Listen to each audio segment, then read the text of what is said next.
Shalom. This week's Sedra is Sedrat Shoftim. At the start of our Torah portion, we are commanded, "You shall not judge unfairly.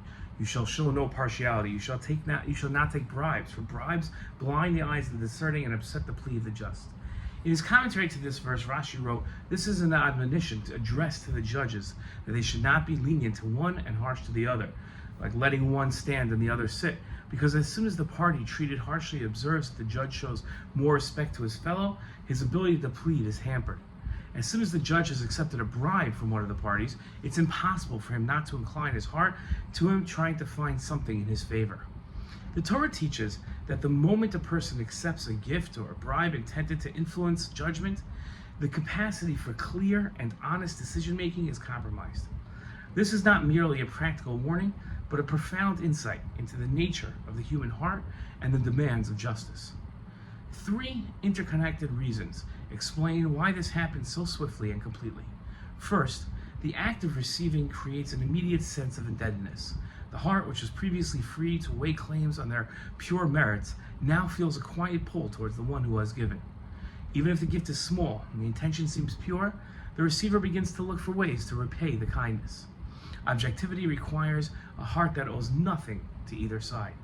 Now, once a debt of gratitude is formed, the scales tip, however slightly, and honesty is no longer fully available. Second, the mind itself begins to rearrange its perceptions in order to protect the new relationship. Human beings naturally seek consistency between their actions and their beliefs. Having accepted something of value, the mind works to justify that acceptance by finding greater weight in the giver's arguments and lesser weight in the opposing ones. What once appeared as equal claims now seems unequal. The distortion is subtle and often unconscious, yet it is decisive.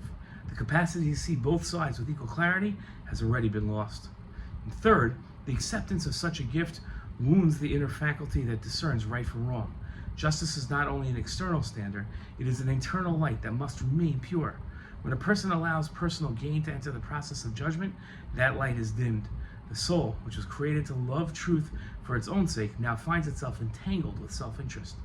From that moment forward, the ability to stand before the truth without personal calculation is impaired. The damage is spiritual as much as intellectual. These three effects, indebtedness of the heart, a rearrangement of perception, and dimming of the inner light, occur together and almost all at once. That is why the Torah treats the acceptance of a bribe not as a later consequence, but as an immediate disqualification.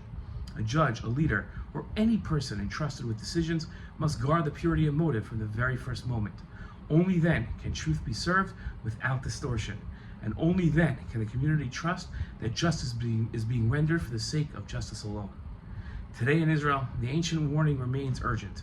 When public servants accept gifts, favors, or external funding, indebtedness forms at once. The mind rearranges the facts to favor the giver, and the inner light of justice dims. In politics, the courts, and public administration, this swift bias erodes trust. Israel's strength depends on leaders who refuse such compromises, preserving the clarity and honesty required to guide the nation through its complex challenges with integrity. Shalom.